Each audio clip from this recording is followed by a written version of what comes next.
Hey everybody, etc. show on a.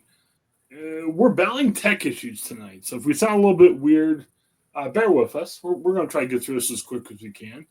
I'm Yeah, here. that's the reason. It's the Yes, tech that Sound makes it weirder sound weird. than normal. yes.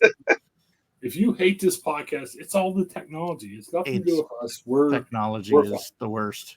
Leave us alone. All right, I'm Chris. Got Joe and Paul, and we're going to start by talking some Steelers. My goodness, the Steelers are drunk. Remember the good old days when the Steelers did nothing in the offseason?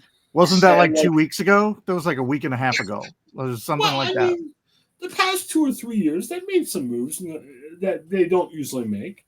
I mean, 4 or 5 years, they never do anything. Like, we would get into the start free agency, and we'd be like, oh, the Steelers going to do stuff. No, they never do anything. No. This year, the Steelers want to win June or whatever. I mean, they're making all kinds of moves. Yesterday, big move. They trade Minkah Fitzpatrick and their 5th-round draft pick to Miami for Jalen Ramsey, Jonnu Smith, and Miami's 7th-round draft pick. Let me start out. I don't hate it. I love Minkah.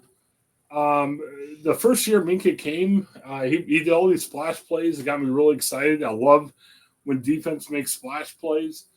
I still think he's a good player. Minkah definitely hasn't been the same player. I think it's been injuries. I think they've had to move Minkah around because of some injuries on other places of the defense. And I'm not hating it. I think Jalen Ramsey is still a pretty good cover corner. I would say even one of the better cover corners in the NFL. And I know the Steelers have too many tight ends, but the Steelers are striking out and getting a veteran, number 2. I think Jonnu Smith had 88 catches last year. Nothing to sneeze at. So this is not going to get them in the Super Bowl, but I think they're a better football team. What do you guys think? I mean, yeah, Minkah hasn't been Minkah in a couple years. We are kind of hurting in corners. Yeah, I mean, overall good move. I still wrestle with that point of, if you've got a barrel and you've got all the little wood slats on the barrel, if you've got really tall slats on that barrel and really short slats on the barrel, making the tall slats taller isn't going to increase the capacity to hold liquid. You do have to raise the short sides. We still have an offensive issue that we feel like if we just have the greatest defense on the planet, that's just going to equal 28 points a game in our favor. We still have to put the ball across the end zone. I will say I think Jonnu Smith's going to help. I don't think he's a soulful answer. He played well for Miami last year. And I would say, too, every podcast has got to start hating on a player, and I'm starting hating on Pat Freiermuth. I think right now, Jonnu Smith is a better tight end than Pat Freiermuth. Case closed. Now, Smith. But the concern is still the fact that we now have probably the oldest quarterback we've had in a while, and he's going to have to be running for his life to avoid being sacked to get the ball to Jonnu Smith and DK Metcalf. Right. Well, you've got a young offensive line. You're hoping that everybody takes steps forward, which may happen. Probably unlikely they all take steps forward at the same time. I get this vibe, Joe. Let me know what you think. Well, tell me what you think about the trade, too. But I get this vibe. I watched the Bulls' Last Dance where they're like, we're having one more year. We're going to see if we can do it. I get this vibe out of the Steelers. You know what I mean? Like, Jalen Ramsey signed for a couple of years, but I got this vibe. They're just trying to see if they can go on this year, see what happens. And if it doesn't work, Tomlin isn't going to get fired, but he might just retire. I get this weird vibe because either way, the Steelers are going after a quarterback in the first round next year. So I get this vibe. We're just in the poker. We're pushing all our chips in. We're seeing what happens. I think it's a weird vibe because either way, the Steelers are going after a quarterback in the first round next year. So I get this vibe. We're just in the poker. We're pushing all our chips in. We're seeing what happens. 'Cause, I mean, overall good move. I still wrestle with that point of, He's Joe, speechless. yeah, Josie was speechless. I have So- all kinds of technical issues where I'm not hearing the questions that you're asking, and I have a feeling that in the middle of while I'm talking, this is going to cut out again. So I'm definitely, I was super shocked by the trade. I just didn't feel. I was convinced that Minkah was going to be with Pittsburgh for the rest of his career. I felt like he's a keystone guy that was going to anchor the back end of the defense for quite a while. So I just wasn't really ready for it. And the way the announcements were happening, Adam Schefter was like tweeting about it, and it was all coming out in pieces. So initially it was like, we're getting Jalen Ramsey. Wonderful. Oh, we're losing Minkah Fitzpatrick. Oh no. Oh, but we're also getting Jonnu Smith. So it was a lot to take in as it was coming in pieces. So it was definitely a roller coaster process. So it's taken a while to sort of settle down and go, look, okay, what have we gotten? What did we give up? I'm a little concerned about Jalen Ramsey's age, but I think the same thing could be said about Minkah Fitzpatrick. So I guess in some ways it's a 6 and 1/2 dozen of another kind of thing on that level. But the fact that the trade also included Jonnu Smith, I feel like the Steelers come out on top with it, all said and done. It's just weird. It's been a long time, maybe way too long, maybe forever, since the Steelers felt like one of those teams that was just trying to buy a deep playoff run slash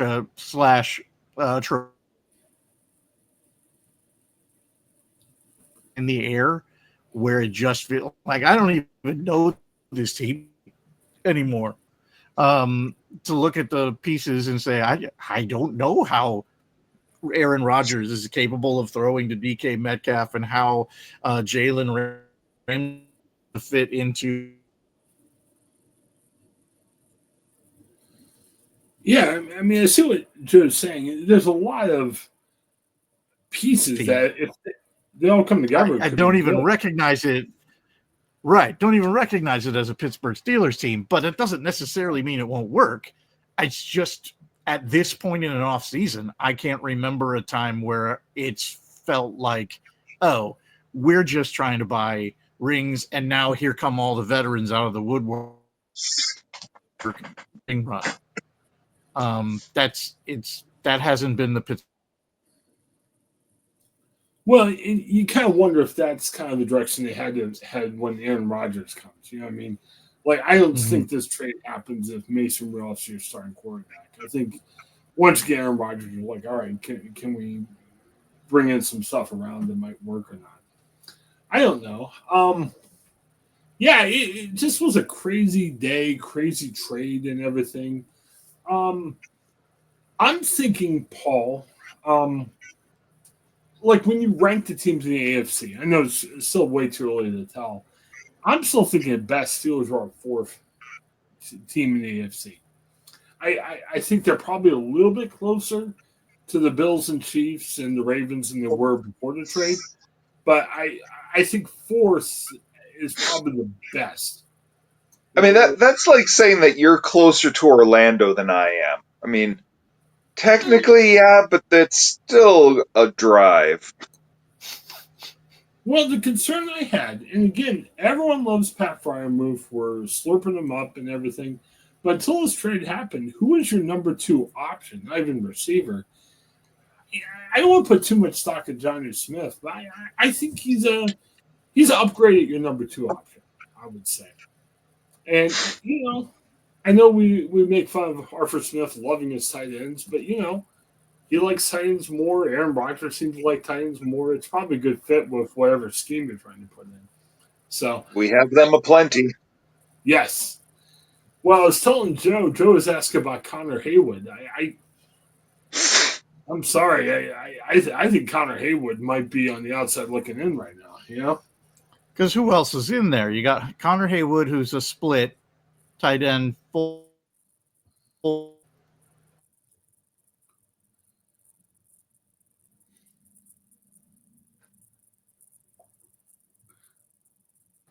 Yeah.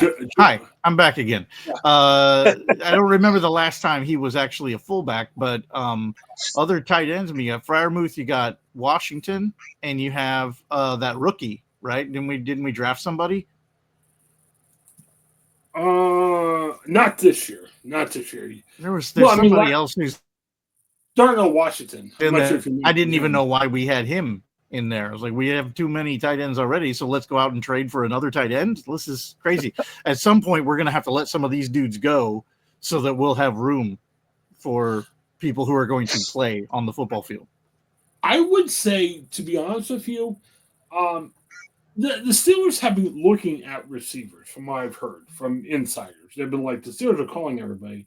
Steelers don't want to trade anybody for the receivers. Like when we've talked about Ayuk and Cooper Kupp and all these other guys, we're like, oh, a second and third round pick. Why don't we trade that? That'll be fine. And then, what happens? Nothing happens. So I'm not sure. Joe, I've got an idea. It might be if Joe calls in. Yeah, so I just left that number. I think I lost him. So let's mention it to the next time he comes in. But I don't know. Like I said, I'm not hating this trade. I'm not waving the flag saying, hey, they're going to the Super Bowl now. I think, Paul, we mentioned this the other week. I think this just makes the team a little bit more interesting. Does it mean they're winning playoff games? I don't know. But, and they still could go 9-8. That's possible. But I think there's going to be a lot. They've been frustrating to watch in years past, Paul. I don't know if that's how you feel. I felt frustrated watching them. I'm a little bit more intrigued by this team, I'm starting to feel like, remember, I forget what year it was, but the Lakers went out and got Karl Malone and Gary Payton and Kobe and shit. Like they had this dream team and it didn't work. Like you can just mash all these pieces. It doesn't mean it's going to work. Yeah, I think I mentioned it on the chat. It would be a great team in 2020. Man, if we just turn back the time and we're like, whoa, Aaron Rodgers and Jalen Ramsey, DK Metcalf. But I don't know. I'm going to go on the limb. I think they could be in the top 4 of the AFC. And if they are, who knows? Man, if they're in the top 4 of the AFC, they win a playoff game. And I know that's not, amazing, but they haven't done that for many years. So if it takes having to trade a bunch of guys for that, why not? I don't know, man. I can't expect too much. It's just neat to see that they're actually doing something. Is it the best trade? I don't know. I'm really wondering about Pat Freiermuth. But, to answer Joe's question before, I think how the tight ends work, Mark Caboy, the athletic guy who now works for the Pat McAfee show, he was saying from what he heard that Jonnu Smith's going to line up all over the place. Slot receiver, outside receiver, tight end, maybe even fullback at times and everything. I still think he might be the best tight end right now on the team. Now, maybe we can do different sets, try to bring a little variety in. Maybe this is time where if we can't get another veteran receiver, we say, Calvin Austin, you're starting. Maybe you're not the second option for us, but let's start. Let's see what we can get out of you. I hear everything that Roman Wilson looks pretty good. Now, they wouldn't even let Roman Wilson barely touch the field last year, but maybe you can get something out of Roman Wilson. I mean, if you get half-decent play out of Austin and Wilson, you're not in horrible shape. And again, at best, 4th team in the AFC. I've heard some pundits say, "Oh, they could be a Super Bowl contender." I think they're still outside the bubble right now. They're closer than they've been in the past, but they're still outside the bubble. So let's talk a little bit about T.J. Watt. Watt's contract's not done. I've heard some people say, "Look, it's going to get done. It's going to take a while." Some people say they're not even talking right now. There was all these rumors on Monday after the trade saying, man, all these teams are calling the Steelers. Man, they're in the trading mood. They must want to, trade for T.J. Watt or whatever. I don't know. Paul, do you think? I think the TJ Watt deal gets done. It may not be now. It might be right before the season. But I think when you're making all these other moves, you're bringing all these other veterans, why do you trade TJ Watt unless somebody offers you everything for him? You know, I think it just makes sense that TJ Watt stays the Steeler. I mean, do we have money to keep throw? I mean, at one point the money is going to run dry. Well, I think that's what. Well, I think that's why Minkah went out because I mean the original rumor was Jalen Ramsey can get for a late round draft pick, but he's making like $25 million or something. So I think that's why you trade Minkah to try to match up the salaries a little bit. I hear they still have some money. I don't know. It would probably depend on how you structure Watt's contract. I mean, you could structure it where not as much comes off the cap in the first year, more comes off later in his contract. I mean, that's almost how you have to do it. I mean, is there an irony to having this discussion on Bobby Bonilla Day? Oh, yeah. I mean, as we record this, it is Bobby Bonilla Day where he gets paid $1.12 million from the New York Mets, and he hasn't played since, what is it, 2011? 90s. No, it was like 2003 or 4 or something absurd. Yeah. And he's getting $500,000 a year too from the Orioles. So he's got also good grief, people just cutting him checks, and he hasn't played in a decade or more. We should, and the Mets are going to keep paying him until 2035. We need to get deferred payments 10 more years. Let's talk to our employers and say, hey, can we get $500 a year? I want one of those deals. Listen, I'll take $50K. Like, just hand me $50K. I'm done. 1 year, $50K. I mean, unless Mississippi teachers are on a weird salary structure, where you're not making that much money, but even like $500 a year. Paul, go to your employer. Hey, give me $500 a year for the rest of my life, or something like that. The rest of my life, love it. That'll be great. So, so do you guys think TJ Watt ends up staying with the Steelers? I mean, I guess I do. I think the deal gets done. I don't know where the money comes from, Paul. Money in the NFL. I don't know, man. It just finds cracks. I don't know how it happens, but somehow it'll happen. And I don't know. I think it's just kind of crazy where a guy like TJ is going to just be like, well, I want money. Well, okay. But ask everybody who's gone for bigger paychecks to other teams, and it has not worked out for you as a player. You end up playing worse. You in a worse situation because the team that's going to pay you more money is going to be more desperate. It just doesn't feel like a great idea to go anywhere else. But now that the Steelers are hardly even the Steelers anymore, we can trade the name. We can trade our team colors. We can trade our logo. Doesn't matter. Trade everything. Doesn't matter anymore. What are even things? Let's just play in a whole different league from now on. Let's play college football. Let's just do it.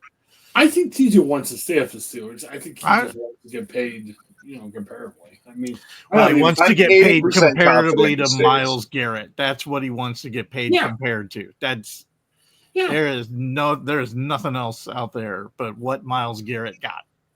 Well, here's my beef too. And now that Minkah's gone, Minkah looked bad on some plays last year. Well, was that because Minkah's slipping? Was that because the coaching sucked? Is that because he was out of position and they're putting him into a whole different scheme that he doesn't work in? And on that level, let him go because he's going to work better in a different scheme. We don't play like that anymore, and he's not the player for us. Here's my challenge, and some writers out there are making fun of people saying that TJ should get traded. I don't think he should get traded, but last year they could not find a system to make TJ Watt work. It wasn't because TJ Watt's lost his ability or he stinks now. He was getting double teamed and weren't able to free him up. The other guys weren't stepping up.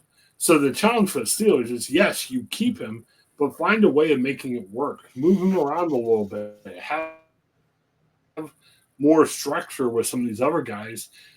Free up TJ. You know what I mean? Because last year they did. And I don't think it's free TJ. It'll be interesting. No, Miami's defense is terrible. I mean, they don't have any quarterbacks left now. But I'd like to see what Minkah does in Miami. Is he going to be more freed up? Was it the system slowing him down, or is Minkah starting to lose some of his ability? I don't know. So we'll have to see. If they can scheme the around him, there's obviously still some skill there left. So if they can scheme around him right and get other pieces that are going to complement what he does, then maybe they'll look good again. But I think for the Dolphins, they unloaded a couple of players that were not happy in Miami, and so it's a morale move as much as us trading away Pickens for, what was it, 50 cents in a bottle of pop? Like, what was that? Sometimes you just make a move just to brighten up the space. I was kind of hoping on Twitter when Schefter kept adding layers to the trade. I doubt Tyreek Hill goes to the Steelers, but there's some rumors saying that maybe Tyreek Hill's not happy.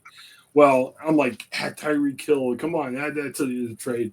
And it was funny, at the moment, Tyreek Hill's still for the Dolphins, but he tweeted out the meme with Will Smith where at the end of the show where he's looking at the house and no one's there, and he's like, where'd everybody go? He tweeted out that meme after the trade. And I'm kind of like, let's bring Tyreek Hill too. That makes this conversation different. So we'll see. But again, I look at it, NFL is so different now. Cornerbacks mean everything. There's a lot of these teams have 3-4 receivers at a time. You've got to have coverage. And again, I don't think Jalen Ramsey is exactly who it was when his career started, but I still think he can cover well. I think overall it's going to be a positive trade. Let's put it like that. If he's got any gas left in the tank, him and Slay and Porter is a trio of cornerbacks that are going to be a problem. And when have they had? That's pretty exciting. When have they had a group of 3 cornerbacks like that ever? I mean, it's been a while. Maybe the Steel Curtain days, but they haven't had that since recently. So we'll see. Let's see what happens. So, very good. All right. Well, that's what we got for the Steelers. Obviously, a lot more segments where we talk about silly stuff. So, looking forward to it. Have a great day, everybody.